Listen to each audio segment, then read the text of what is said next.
दोस्तों नमस्कार। मैं डॉक्टर श्याम गोलो फिर से एक बार आपका इस ट्रेनिंग सेशन में स्वागत करता हूं।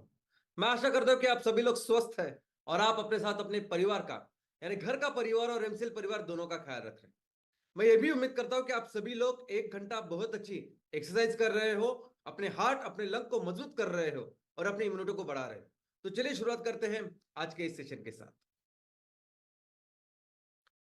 दोस्तों, दुनिया में ये जो अमीर देश गरीब देश है, जो डेवलप्ड इकोनॉमी डेवलपिंग इकोनॉमी है, या अमीरी और गरीबी है, इनके बीच में अभी जो इतना बड़ा जो फासला है, इसका एक प्रमुख कारण है ये औद्योगिक क्रांति, इंडस्ट्रियल रेवोल्यूशन।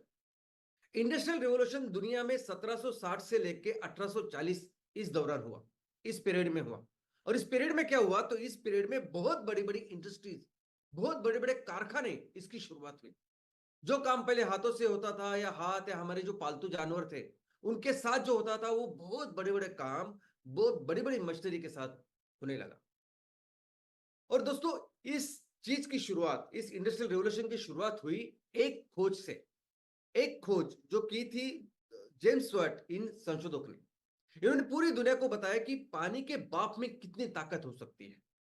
उस बाप के साथ कई सारे घोड़े या हाथों की ताकत, इतनी ताकत तैयार की जा सकती है, बड़े बड़े यंत्र तैयार किए जा सकते हैं और जिससे बहुत बड़े स्केल पे मैन्युफैक्चरिंग हो सकती है। और फिर शुरू हुआ उस मशीन की शुरुआत, उन यंत्रों की शुरुआत जो यंत्र बेस्ड थे इस पानी के बाफ के ऊपर। और फिर ये हाथों से लेके फिर मशीन प्रोडक्शन, मशीन मैन्युफैक्चरिंग, ऐसी सब शुरुआत हो गई। दोस्तों, इसके पहले यानी इंडस्ट्रियल रिवॉल्यूशन शुरू होने के पहले किस तरह की इकोनॉमी थी? तो ये डिसेंट्रलाइज, रीजनल, लोकल ऐसी इकोनॉमी थी। पूरी दुनिया में यानी सिर्फ भारत में नहीं, तो पूरी दुनिया में जो गांव या शहर थे, वहां लोगों की जो जरूरत थी, वहां के लोग वहां की जरूरतों को अपने जो वहां के अवेलेबल जो संसाधन है उससे वो वस्तुएं तैयार करते हैं अपने हाथों से, जानवरों के साथ या छोटे छोटे यंत्रों के साथ, और उस चीजों को पूरा करते हैं। जो भी रॉ मटेरियल, जो भी चीजें उनको लगती, वो वहां से ही वो उपलब्ध करते और वही बेचते। तो एक सेल्फ सफिशिएंट टाइप की एक इकोनॉमी थी। और ऑलमोस्ट पूरी दुनिया में इस तरह की इकोनॉमी फैल चुकी थी, इसलिए अमीर गरीबी का जो फासला था वो इतना ज्यादा नहीं था। लेकिन इस इंडस्ट्रियल रेवोल्यूशन के बाद क्या हुआ, तो इंडस्ट्रियल रेवोल्यूशन के बाद ये जो मैन्युफैक्चरिंग है, ये एक जगह कॉन्सेंट्रेट हो गई, इंडस्ट्रियल सेंटर्स की शुरुआत हो गई। और सिर्फ कुछ अपने रीजन के लिए, पूरी दुनिया के लिए ये इंडस्ट्रियल सेंटर्स की शुरुआत हो गई। इंडस्ट्रियल रेवोल्यूशन की शुरुआत ये ग्रेट ग्रेट ब्रिटेन से हुई। ये जो बाफ की इंजन की खोज हुई वो स्कॉटलैंड में हुई, जो ग्रेट ब्रिटेन का एक भाग है। और वहां से फिर ब्रिटेन में ये पहली बड़ी बड़ी मशीनरी या पहली बड़ी फैक्ट्री की शुरुआत हुई। ये सब काम पहली बार जब शुरू हुआ, वो शुरू हुआ टेक्सटाइल इंडस्ट्री में, वस्त्र उद्योग में। तब तक वस्त्र हाथ से बनाए जाते थे, लेकिन उसके बाद ब्रिटेन में बहुत बड़ी बड़ी फैक्ट्रियों में ये वस्त्र बनने लगे। और बाद में ये जो रिवोल्यूशन है वो यूरोप में और आगे जाके अमेरिका में गया। और ये वस्त्र उद्योग से लेके फिर आयरन एंड स्टील इंडस्ट्री और बाकी की इंडस्ट्री में गए। दोस्तों, जैसे ये इंडस्ट्रियल रिवोल्यूशन शुरुआत हुई, जैसे ही ये अलग बड़े बड़े कारखाने, उसी टाइम से शुरुआत हुई फोसाइल फ्यूल का रोल। दोस्तों, फोसाइल फ्यूल यानी जीवाश्म ईंधन मनुष्य को पहले से पता था। ये कोयला, क्रूड ऑयल पहले से पता था, लेकिन उसका इतना उपयोग मनुष्य ने कभी किया नहीं। जो रीजनल डिसेंट्रलाइज जो इकोनॉमी थी, वहां जो जरूरत होती थी ईंधन और ऊर्जा की, वहां लोकली अवेलेबल अक्षय ऊर्जा या बायोमास या बायोफ्यूल से हम लोग उसका इस्तेमाल करते थे। लेकिन जब बड़े बड़े मशीन, बड़े बड़े कारखाने तैयार हुए, तब इस बड़े बड़े कारखानों के लिए जो इतनी बड़े स्केल पे जब ईंधन और ऊर्जा की जरूरत लगी, तब इस फोसिल फ्यूल का रोल बहुत बड़ा। और जब से इंडस्ट्रियल रिवॉल्यूशन की शुरुआत हुई है, जब से फोसिल फ्यूल की शुरुआत हुई है, तब से लेके आज तक सबसे ज्यादा इस्तेमाल अगर मनुष्य ने किसी फोसिल फ्यूल का किया है, तो वो है कोयला। बहुत ज्यादा। इनफैक्ट आज की तारीख में ये जो ग्लोबल वार्मिंग है, ग्लोबल वार्मिंग हो रही है जिस ग्रीन हाउस गैसेस से, जिस गैस के कारण, प्रमुख गैस के कारण आज ये टेम्परेचर बढ़ रहा है, वो प्रमुख गैस है carbon dioxide. 80% carbon dioxide responsible है ये ग्लोबल वार्मिंग के लिए। और ये जो कार्बन डाइऑक्साइड अभी वातावरण में है, मैक्सिमम कार्बन डाइऑक्साइड जिसके कारण पैदा हुआ है वो है कोयला। तो दोस्तों सबसे पहले कोयले की जरूरत कोयले का उपयोग ये पानी की भाप करने के लिए गया। तो बड़े बड़े यंत्रों में, बड़े बड़े मशीनरीज में ऑफकोर्स पानी की भाप बनाने के लिए कोयले का इस्तेमाल हुआ। उसके बाद इस भाप से बिजली बनने लगी। इस बिजली की वजह से फिर गांव में, शहरों में रोशनी की शुरुआत हुई। इस कोयले के ऊपर ट्रांसपोर्टेशन, इस बिजली के ऊपर ट्रांसपोर्टेशन शुरू हुआ। इनफैक्ट आपको सुन के आश्चर्य होगा, लेकिन दुनिया की पहली जो 4 व्हीलर कार है वो बिजली के ऊपर चल रही थी। उसके बाद ट्राम है, या जो रेलवे थी वहां भी जो कोल बेस्ड ऐसी रेलवे की शुरुआत हो गई। और कोल, ये कोयला जो है ऑलमोस्ट हर जगह पे इसका इस्तेमाल होने लगा, इंडस्ट्रियल, कमर्शियल, घरेलू, हर लेवल पे। और जैसे जैसे कोयला ये जरूरत बढ़ने लगी, तब एंट्री हुई और धीरे धीरे इंपॉर्टेंस बढ़ा इस क्रूड ऑयल का। क्रूड ऑयल की एंट्री जब हुई, जब हमने इंटरनल कंबशन इंजन इसकी शुरुआत की। इंटरनल कंबशन इंजन एक ऐसी टेक्नोलॉजी थी कि जिसमें ये गाड़ियां फिर लिक्विड फ्यूल पे चलने लगी, यानी पेट्रोल डीजल पे चलने लगी। लेकिन बाद में बहुत इंपॉर्टेंट रोल इस क्रूड ऑयल का ट्रांसपोर्टेशन में रहा। यानी जेट फ्यूल, हवाई जहाज से लेके कई सारी जगह में ईंधन के तौर पर इसका इस्तेमाल होने लगा। लेकिन जैसे हमने क्रूड ऑयल का विघटन किया, अलग अलग उसके अलग अलग प्रोडक्ट्स निकाले, फिर हमें पता चला कि इससे कई सारे एप्लीकेशन, कई सारी चीजें बन सकती है, कई सारी चीजें हो सकती है। और ऐसे करके करके करके क्रूड ऑयल का जो इस्तेमाल है वो बहुत ज्यादा बढ़ने लगा। और आज उसके उसका बहुत अहम रोल हमारी पूरी इकोनॉमी में है दोस्तों। लेकिन इसके पहले, इस क्रूड ऑयल के पहले जो कुछ इकोनॉमी थी, जिसे हम सस्टेनेबल इकोनॉमी कहते हैं, जो एक्चुअली सस्टेनेबल इकोनॉमी थी, उसका बेस था एग्रीकल्चर। जो भी मनुष्य की जरूरत होती थी, यानी वो ईंधन ऊर्जा से लेके, खाने से लेके, कोई भी इंडस्ट्री उस टाइम में जो चलती थी, उसका जो बेस था वो एग्रीकल्चर था। उसके लिए जो रॉ मटेरियल लगता था वो एग्रीकल्चर से आता था। और ये जो एग्रीकल्चर बेस्ड इकोनॉमी थी, ये कार्बन न्यूट्रल थी। यानी पूरी दुनिया में जहां जहां सिविलाइजेशन थे, जहां जहां लोग बसे हुए थे और काम कर रहे थे, वहां की इकोनॉमी, अर्थव्यवस्था थी, वो पूरी तरह से नेचुरल, पूरी तरह से सस्टेनेबल और कार्बन न्यूट्रल थी, क्योंकि वो 100% एग्रीकल्चर बेस्ड थी। इनफैक्ट यही कारण है कि आज के तारीख में दुनिया में सबसे बड़ा जो संकट है इस क्लाइमेट चेंज का, यानी पूरी दुनिया आज खतरे के कगार पे है। इस क्लाइमेट चेंज को रोकने के लिए, इस संकट से जूझने के लिए जब पूरी दुनिया इकट्ठी होती है, जब यूनाइटेड नेशन कंटिन्यूसली इसके ऊपर काम कर रही है, जब हर साल पूरी दुनिया के सभी जो मेन संस्था, जो राष्ट्राध्यक्ष है वो आते हैं सीओपी में, कॉन्फ्रेंस ऑफ पार्टीज में, और बात करते हैं इस क्लाइमेट चेंज की, तो उनका एक ही लक्ष्य होता है। उनका लक्ष्य क्या है कि ये जो प्री इंडस्ट्रियल एरिया, यानी ये औद्योगिक क्रांति की जब शुरुआत हुई, उसके पहले का जो टाइम था, वो पहले का जो टेम्परेचर, उसको आइडियल बेस लेवल पर पकड़ते हैं। और उसके बाद जो अभी हम टेम्परेचर बढ़ा रहे हैं, तो उसकी जो लिमिट है वो 1.5 डिग्री सेल्सियस ऐसे उन्होंने सीमित करके रखी है। तो सीओपी में जो भी एग्रीमेंट अभी तक साइन हुए हैं, क्योटो प्रोटोकॉल हो, पेरिस एग्रीमेंट हो, हर चीज में जो बेस है, जो टारगेट है, जो लक्ष्य है, वो यही है कि प्री इंडस्ट्रियल एरिया में जैसी इकोनॉमी थी, जिस तरह का माहौल था, जिस तरह का टेम्परेचर था, बस उसी को प्राप्त करना। और ये सभी चीज, यानी ये सभी सस्टेनेबल चीजें की जो शुरुआत है वो बेसिकली एग्रीकल्चर से होती है। हर तरह का जो रॉ मटेरियल है वो एग्रीकल्चर से हम लोग ले सकते हैं। इसके एग्रीकल्चर के बेस पे वो सेक्टर, वो चीजें, वो जरूरतें पूरी की जा सकती है। लेकिन दोस्तों आज सबसे बड़ा प्रॉब्लम क्या है? यानी प्रॉब्लम ये नहीं कि हमने टेक्नोलॉजी की शुरुआत की, टेक्नोलॉजी, बड़े बड़े यंत्र बनाए, वो प्रॉब्लम नहीं। प्रॉब्लम ये है कि हमने ईंधन और ऊर्जा के तौर पर किसको चुना।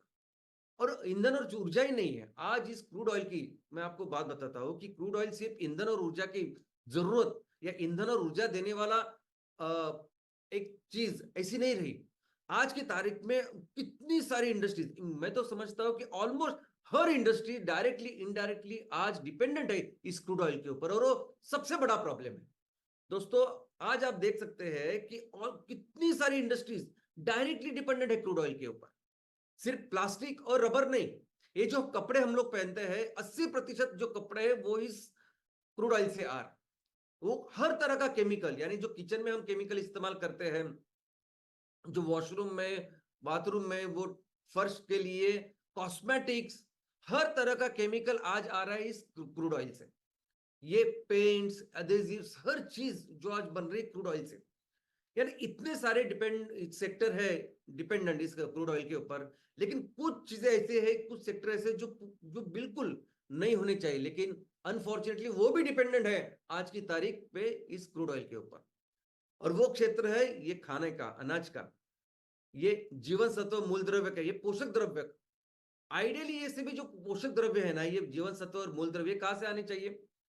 तो हमारी कुदरत की, हमारी धरती माँ की एक व्यवस्था है कि जिसमें इस मिट्टी में असंख्य ऐसे सूक्ष्म जीव है जो कंटिन्यूस विघटन का काम करते हैं, कंटिन्यूस रिसाइकलिंग का काम करते हैं, और जो हमें जो पोषक तत्व चाहिए वो हमें दिलाने का काम करते हैं।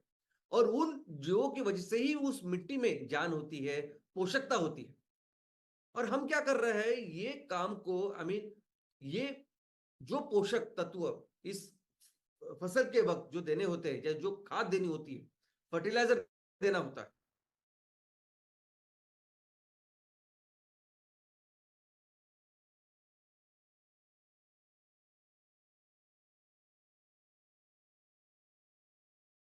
नेचुरल जो नैसर्गिक पोषक तत्व होने चाहिए वो नहीं मिल रहे। और ज्यादा से ज्यादा फसल हो इसलिए हम लोग क्या कर रहे हैं, और ज्यादा केमिकल्स और ज्यादा फर्टिलाइजर इसमें डाल रहे हैं, जो क्रूड ऑयल से आ रही है। और इसकी वजह से आज की ये परिस्थिति है कि 75% से भी ज्यादा जो एग्रीकल्चर लैंड है ना, वो डिग्रेडेड हो चुकी है। और जो फसल आज आ रही है ना, उस फसल में बिल्कुल वो सेहत नहीं है, वो पोषक तत्व है ही नहीं जो पहले हुआ करते थे। है ना, हमें भी जो पोषक तत्व चाहिए, जो जो डायरेक्टली लेते हैं वो भी इस क्रूड ऑयल से आ रहे हैं, और जो फसल हम उगा रहे हैं इस क्रूड ऑयल के फर्टिलाइजर के कारण, वो पोषक तत्व शरीर को नहीं चाहिए, और शरीर इसके अगेंस्ट बगावत करती है, और उस बगावत का नाम है कैंसर। दोस्तों, कैंसर यानी क्या? कैंसर यानी हमारे बदन में जो पेशी है, वो पेशी जो चीज नहीं चाहिए उसके खिलाफ काम करती है, एक्शन करती है। कैंसर यानी अनियंत्रित ग्रोथ, अनकंट्रोल ग्रोथ। और वो तभी होता है जब नहीं चाहिए सब पोषक तत्व, नहीं चाहिए केमिकल्स शरीर को, बदन को। और इसलिए आप देखोगे कि आज की तारीख में पूरी दुनिया में सबसे ज्यादा लोग जिससे आज मर रहे हैं वो कैंसर है। कई सारे ऐसे देश है कि जिस देश में नंबर 1 किलर हेल्थ प्रॉब्लम कुछ है तो वो कैंसर है। और इसी की वजह से हमारी जो इम्यूनिटी है वो भी कम होती जा रही है ना। आप देखोगे कि पिछले 20 सालों में, 20-30 सालों में जो सबसे ज्यादा जो बीमारी आ रही है वो वायरल है। वो वायरस है जो हजारों सालों से हमारे साथ है, लेकिन अभी तक कभी बीमारी नहीं, लेकिन आज उसके कारण कई सारी बीमारियां हो रही है, और उसके कोई इलाज नहीं है। ना कैंसर का इलाज है, ना इसका इलाज। आपको वो सेहत आराम ही करना पड़ता है, उसके बाद अपने आप वो 8 दिन में चला जाता है। एलर्जिक्स चीजें बढ़ रही है। और जो कंपनियां, जो देश इस क्रूड ऑयल के बिजनेस आज की तारीख में कर रहे हैं, वो दुनिया में सबसे अमीर देश। अभी देखिए नहीं, दुबई, यूएई, सऊदी अरेबिया, यहां आप जाओगे तो आपको पानी नहीं मिलेगा, कोई ऐसे नेचुरल संसाधन, नैसर्गिक संसाधन आपको दिखेगी नहीं, क्योंकि इतने अमीर है। इतने अमीर क्यों है? इसका एक ही कारण है, वो है क्रूड ऑयल। और दुख की बात यह है ना कि हमारा जो कुछ रिसर्च डेवलपमेंट चल रहा है, जो कुछ नई नई चीजें हम लेके आ रही है किसी भी सेक्टर में, वो सभी नए नए इक्विपमेंट हो, चीजें हो, प्रोडक्ट्स हो, वो सभी प्रोडक्ट्स भी और ज्यादा इस क्रूड ऑयल के ऊपर बेस्ड है। कोई भी इक्विपमेंट लीजिए, कोई भी चीज आप लीजिए, मैक्सिमम उसमें इस क्रूड ऑयल से जो चीजें निकलती हैं उसका उपयोग करते हैं हम लोग। इतना ही नहीं, ये मॉडर्न फैशन हर 3 महीने, हर 6 महीने के बाद आपको अलग अलग फैशन दिखेगी। और वो फैशन क्या है? तो पूरे जो कपड़े वो दिखाते हैं, सब लोगों को प्रमोट करते हैं, वो सब मैक्सिमम ये एमएमएफ यानी क्रूड ऑयल बेस्ड एक सब कपड़े होते हैं जिसका विक्टर नहीं होता। मॉडर्न फर्नीचर, मॉडर्न फर्नीचर में भी अगर आप देखोगे तो पर्दे से लेके बेड, ये सोफा कम, ये सब कुछ जो बनता है ना, ये पूरा क्रूड ऑयल से आता है। और ये बहुत दुख की बात है। इनफैक्ट मैं तो आज कहता हूं कि आज की तारीख में हमारी पूरी इकोनॉमी, ये मॉडर्न जो इकोनॉमी है पूरी दुनिया की, सिर्फ भारत की नहीं, पूरी दुनिया की जो इकोनॉमी, वो पूरी तरह से बेस्ड इस ऑयल के ऊपर। ये ऑयल इकोनॉमी है जो हम आज चला रहे हैं। कई सारी इंडस्ट्रीज है जो पूरी तरह से डिपेंडेंट है इस क्रूड ऑयल के ऊपर। सिर्फ ईंधन और ऊर्जा ही नहीं, कई सारे डायरेक्टली इनडायरेक्टली जो सेक्टर्स है वो इस क्रूड ऑयल के ऊपर डिपेंडेंट है। और इसीलिए ये क्रूड ऑयल का जो बिजनेस है ना, ये इकोनॉमी जो है बहुत स्ट्रांग, डीप रूटेड ऐसी बन चुकी है। और ये बहुत बड़ा कारण है इस क्लाइमेट चेंज। लेकिन आज एक गुड न्यूज, एक बहुत अच्छी बात, एक आनंद की बात मैं आपको बताने वाला हूं। और वो ये है कि आने वाले दिनों में एक क्रूड ऑयल की जगह कुछ लेने वाला है तो होगा बायोमास। सर, बायोमास आने वाले दिनों में नया क्रूड बनने वाला है। जो भी चीज आज क्रूड ऑयल कर रहा है, उसके वजह से जो भी चीज जो हमें मिलती है, हम इस्तेमाल करते हैं, वो सब चीजें बायोमास से आने वाली है। बेसिकली हर कोई चीज जो हम इस्तेमाल करते हैं, खाते हैं, ईंधन और ऊर्जा के तौर पर इस्तेमाल करते हैं, ये सब कुछ चीज, इस सब की जो सोर्स है वो है बायोमास। इनफैक्ट अभी इस फोसिल फ्यूल के बारे में, इस कोयले के बारे में, तेल के बारे में मैंने जो सब कुछ बताया, सब जीवाश्म ईंधन की भी जो शुरुआत है, जीवाश्म ईंधन जो भी बना है वो बायोमास से बना है। यानी हजारों लाखों साल पहले ये जो बायोमास धरती के ऊपर था वो नीचे जमीन में गाड़ दिया गया और अंडर हाई प्रेशर टेम्परेचर एक तो वो सॉलिड फ्यूल बना यानी कोयला बना, नहीं तो वो लिक्विड द्रवरूप ईंधन बना, क्रूड ऑयल बना, नहीं तो वायुरूप ईंधन या नेचुरल गैस बनी। तो ये जो भी क्रूड ऑयल आज आज उसका रोल है, क्रूड ऑयल से वजह से हम जो भी काम कर रहे हैं बेसिकली उसका सोर्स है बायोमास। लेकिन हमने ये काम करने के लिए वो नीचे जो प्रकृति ने जिसे गाड़ा है उसको निकालने की कोई जरूरत नहीं। यही काम जो हम हमारे जमीन के ऊपर जो बायोमास है उसको होगा कि उसके साथ आराम से कर सकते हैं। बस यही हम गलत काम कर रहे हैं। और दोस्तों ये जो बायोमास है ना, ये जो बायोमास जो खेती से तैयार होता है, यानी खेती से हम सिस्टमेटिकली तैयार कर सकते हैं। हम हर तरह की इंडस्ट्री, यानी आप प्लास्टिक रबर से लेके हर कोई चीज जो आज हमें बनानी है, जो सस्टेनेबल करनी है, या कोई भी इंडस्ट्री, पेंट हो, केमिकल्स हो, कॉस्मेटिक्स हो, हर इंडस्ट्री के लिए जो रॉ मटेरियल है वो इस बायोमास से आ सकता है, वो इस खेती से आ सकता है 100%। और सबसे अच्छी बात क्या है कि ये बायोमास, ये खेती हमारी हर हर इंडस्ट्री की जो जरूरत है उसको पूरा करेगी ही करेगी, लेकिन उसी के साथ हमारा ये जो इकोसिस्टम है, ये जो पर्यावरण है, उसका ख्याल रखती है। और ये सबसे अच्छी बात है जो हजारों सालों तक फिर हम ऐसे ही चलता रह सकता है। तो बायोमास का मतलब क्या है, अगर आप टेक्निकली देखोगे, अगर आप बिजनेस के एंगल से देखोगे, तो biomass is organic material. Organic material जिसका इस्तेमाल भाई ईंधन ऊर्जा के तौर पर, खाने के तौर पर, रॉ मटेरियल के तौर पर हम कर सकते हैं। लेकिन सबसे अच्छी बात क्या है, ये बायोमास जो है रिन्यूएबल है, अक्षय है, सदैव है। और कौन तैयार करता है ये बायोमास?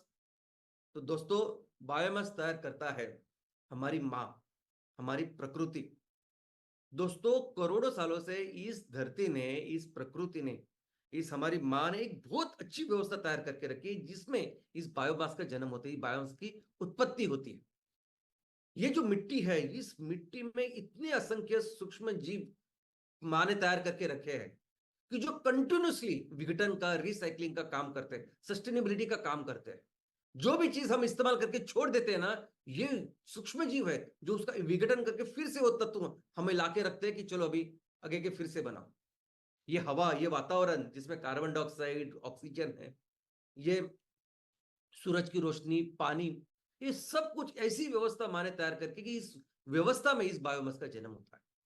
और ये जो प्रक्रिया है, ये जो रिएक्शन है कि जिसमें ये बायोमास बनता है, उस प्रक्रिया को हम कहते हैं प्रकाश संश्लेषण।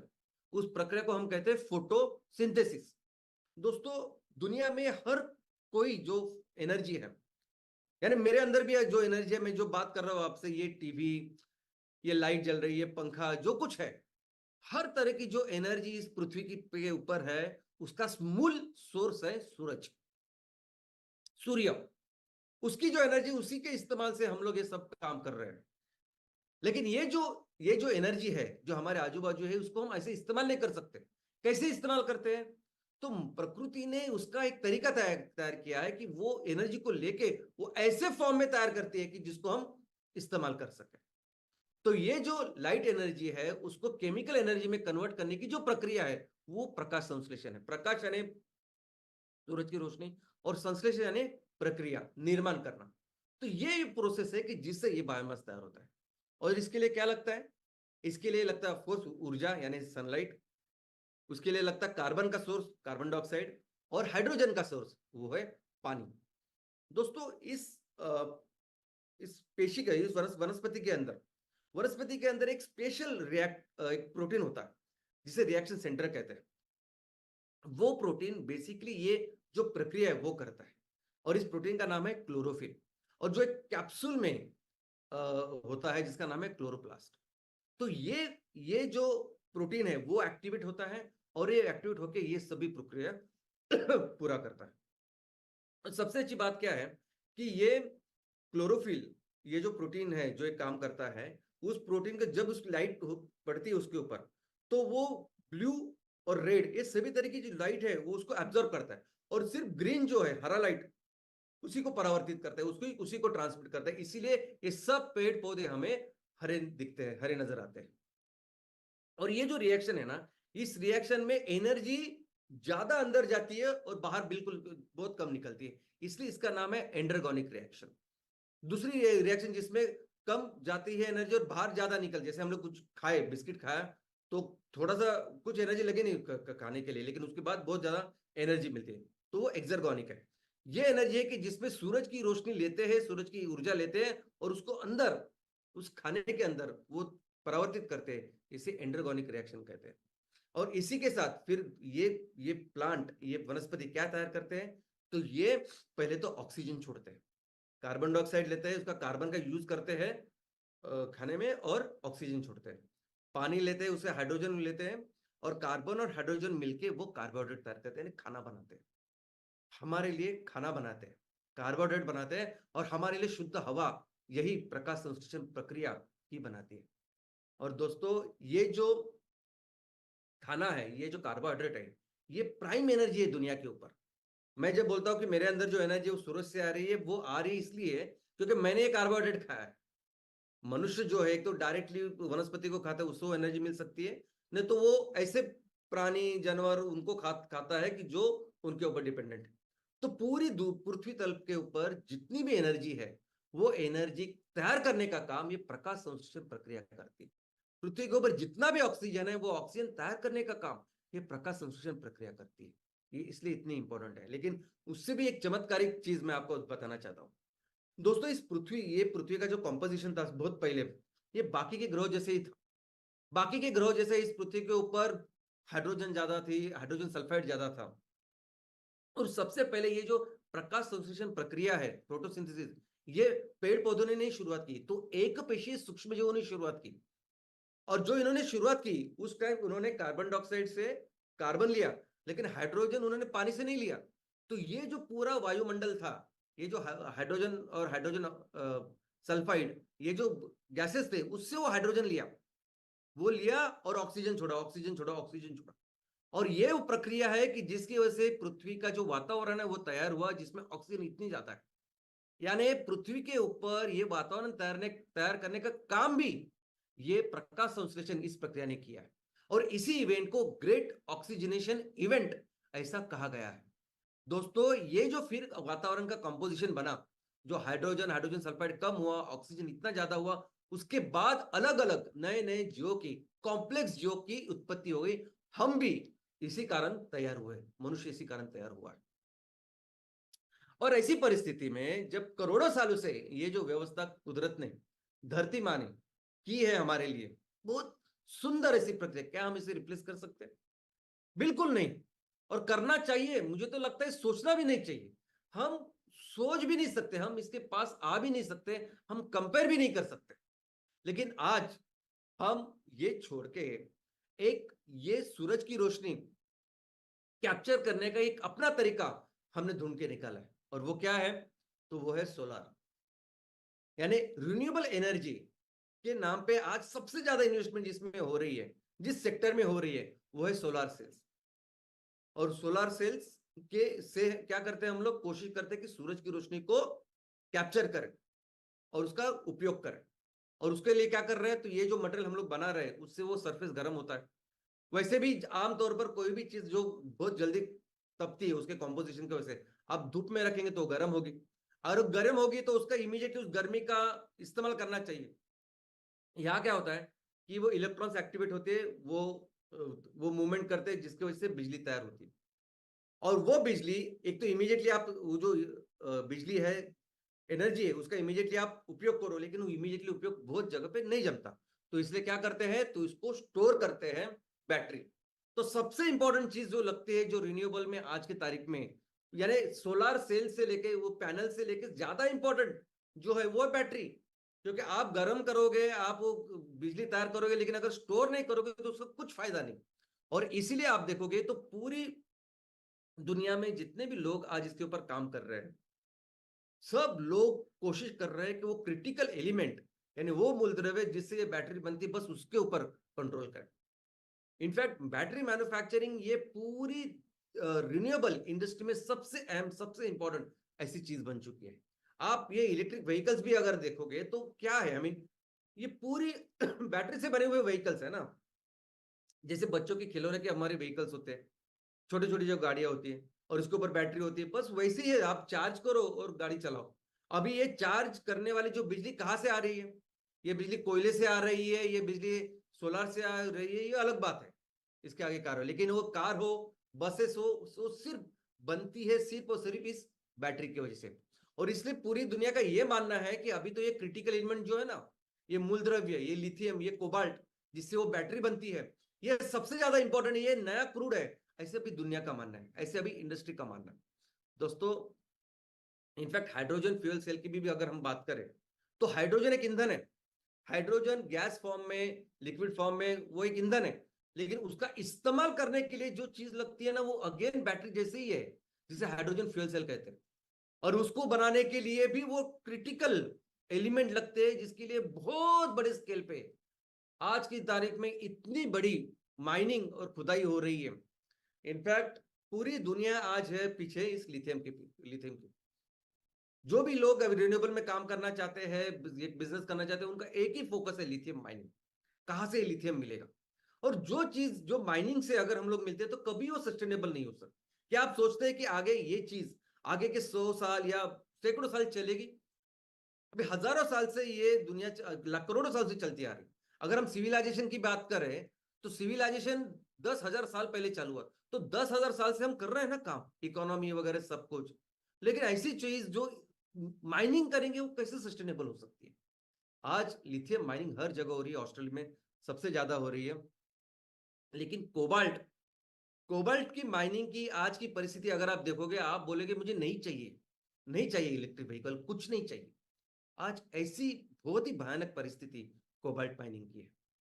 अफ्रीका में, कांगो में इस तरह से ये सब एक्चुअल कंडीशन, अगर आप इसके बारे में ज्यादा पढ़ोगे तो आपको पता चलेगा कि ये कोबाल्ट माइनिंग को लेके, इस रिन्यूएबल के को लेके आज दुनिया क्या कर रही है। तो जो भी हम, यानी मनुष्य जो सोचता है कि रिसर्च डेवलपमेंट कर रहा है, टेक्नोलॉजी डेवलप कर रहा है, क्या कर रहे हैं हम, कौन सी दिशा में जा रहे हैं, ये सोचना पड़ेगा ना। जिस आई I मीन हम एक तरफ देख रहे हैं कि सूरज की रोशनी चाहिए, सब कुछ चाहिए, उसको कैप्चर करना चाहिए, और कौन कौन सी दिशा में हम जा रहे हैं। इनफैक्ट अभी जो कोयले के बारे में, कोयले की खदानों के बारे में हम बात करते हैं, हम कहते हैं कि कोयले की वजह से, उस खदानों की वजह से कितने बड़े बड़े जंगल आज नष्ट हो रहे हैं। अभी सेम चीज हो रही है लिथियम के कंडीशन में। आज लिथियम जहां मिलता है लोग बस खुदाना चालू करते हैं। आज देखिए पुर्तगाल में, ये आप जो देख रहे हैं चित्र, ये पुर्तगाल का है। और वहां इतने घने जंगल अभी वो शायद तोड़ जाने, नष्ट होने वाले, बिकॉज वहां लिथियम माइनिंग की शुरुआत होने वाली। यही नहीं, अगर हमारे देश की भी बात करें तो हमारे देश में जम्मू एंड कश्मीर में अभी लिथियम का रिजर्व मिला है। तो हो सकता है कि आने वाले दिनों में जम्मू एंड कश्मीर में भी ये सब माइनिंग चालू हो, और हमारे पास वहां इतना सुंदर जो इकोसिस्टम है, न जाने उसके ऊपर क्या असर होगा।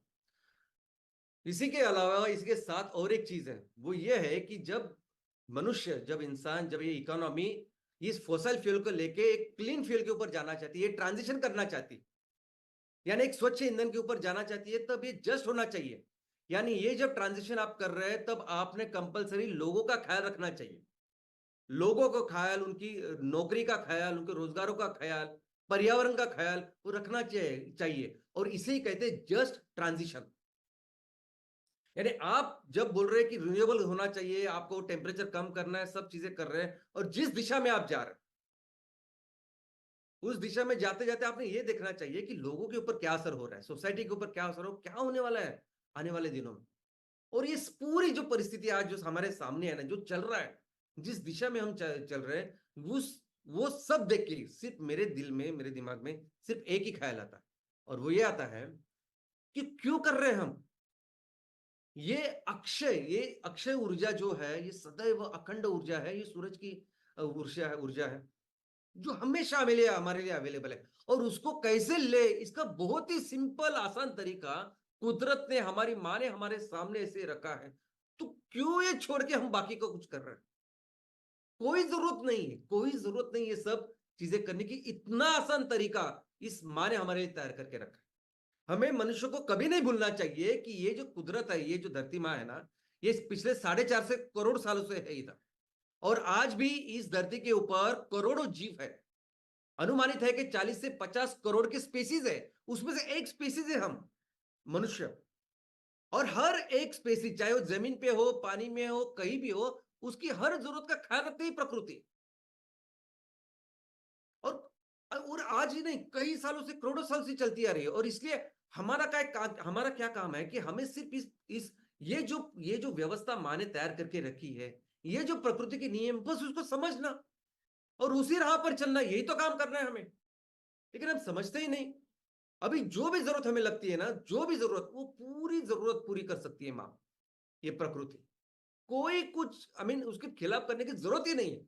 इनफैक्ट अगर मैं सिर्फ ईंधन और ऊर्जा की बात करूं, ईंधन और ऊर्जा, और हम ये पूरा जो कुछ खुदाई विदाई सब कुछ कर रहे हैं, जो भी विनाश कर रहे हैं हम लोग, ये सब उस बैटरी बैटरी सब चीजों के लिए कर रहे हैं, उस सोलार की एनर्जी, सूरज की एनर्जी कैप्चर करने के लिए कर रहे हैं, सब कुछ कर रहे हैं। लेकिन क्या हमको पता है कि आज की तारीख में ये प्रकृति, ये पूरा जो सिस्टम है, कितनी एनर्जी हमारे लिए कैप्चर कर रहा है? कितनी सूरज की रोशनी, एनर्जी हर साल कैप्चर हो रही है? 8 गुना।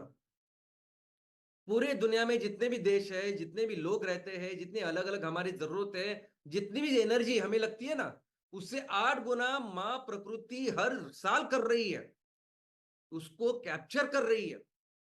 हमें तो सिर्फ वो काम करना चाहिए ना।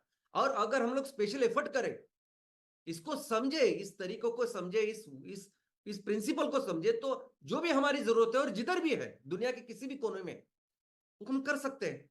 बायोमास उगा सकते हैं, चाहे वो नेपियर घास हो, चाहे वो अलगे हो, चाहे वो वाटर हायासिंथ हो, कोई भी हो।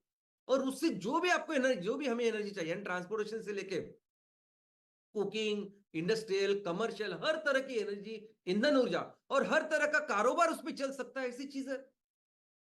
और दोस्तों, ये ऐसी कंडीशन में ये जो नेपियर ग्रास है ना, ये नेपियर ग्रास तो हमारे देश के लिए, हमारे किसानों के लिए एक वरदान है।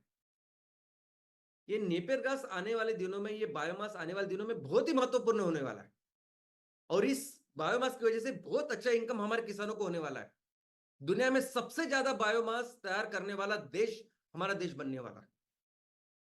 और जहां तक ये बैटरी की बात है ना, बैटरी की, तो हमें जरा भी, मुझे लगता है कि कॉमन सेंस नहीं है कि करोड़ों साल पहले, लाखों साल पहले जिसमें ऊर्जा बैठी है, उस जिसमें ऊर्जा है ऑलरेडी, उसका इस्तेमाल आज हम कर रहे हैं। ये क्रूड ऑयल हम आज इस्तेमाल कर रहे हैं, ये कोयला जो आज हम इस्तेमाल कर रहे हैं, उसमें जो एनर्जी भरी हुई है कुदरत ने, वो हजारों साल पहले की है। तो सबसे अच्छी बैटरी अगर कुछ है तो ये बायोमास है। क्या जरूरत है ये सब खुदाई, ये सब कुछ करने की? और ये जो काम हम कर रहे हैं ना, ये एम कोल और M methane, M CNG, M pellet, ये बेस्ट सोर्स है। और यही तरीका है काम करने का, यही सही तरीका है, सस्टेनेबल तरीका है, कि जिसमें हम प्रकृति का बिल्कुल अच्छी तरह से ख्याल रख सकते हैं, और जो हजारों सालों तक कर सकते हैं हम आने वाले दिनों में। और इतना ही नहीं है, ये जस्ट ट्रांजिशन जिसको कहते हैं ना, अभी हमारे सामने है कि एक प्रकल्प, एक प्रोजेक्ट लगाने के बाद कितने सारे किसानों को उससे फायदा होता है, कितने सारे लोग हैं जिसको रोजगार की निर्मित होती है, कितने सारे लोगों को हम सपोर्ट कर सकते हैं। तो यही राइट वे है, यही जस्ट ट्रांजिशन। और दोस्तों, मैं एक बार फिर से बोलता हूं कि आने वाले दिनों में क्रूड ऑयल की जगह ये बायोमास लेने वाला है। और पूरी दुनिया में सबसे ज्यादा बायोमास तैयार करने वाला, मैन्युफैक्चर करने वाला, और उसको एक्सपोर्ट करने वाला अगर कोई देश होगा तो भारत होगा। और इसका कारण होगा हमारा किसान। ये सब काम हमारा किसान करने वाला है। आने वाले दिनों में ये खेती, ये जो पेशा है ना, ये सबसे ज्यादा सेलिब्रेटेड, सबसे ज्यादा इंपॉर्टेंट ऐसा पेशा बनने वाला है। ये बायोमास है जिसकी वजह से आने वाले दिनों में हमारे किसानों की जो कंडीशन है वो बहुत बेहतर होने वाली। हम पूरी दुनिया के लिए ईंधन और ऊर्जा में सबसे ज्यादा जो निर्यात, वह भारत की आने वाले दिनों में होने वाली। और इसी की वजह से हमारा भारत देश दुनिया की नंबर 1 इकोनॉमी बनेगा। लेकिन इतना ही नहीं कि हम ये काम करके पूरी दुनिया को बता देंगे कि सही रास्ता क्या है, कौन सी दिशा में पूरी दुनिया को जाना चाहिए, जो सस्टेनेबिलिटी का सही रास्ता है। और इसी के कारण मिलकर हम सब अपने देश को फिर से दुनिया का सबसे महान विश्व गुरु देश बनाएंगे। धन्यवाद। जय हिंद, जय हिंद।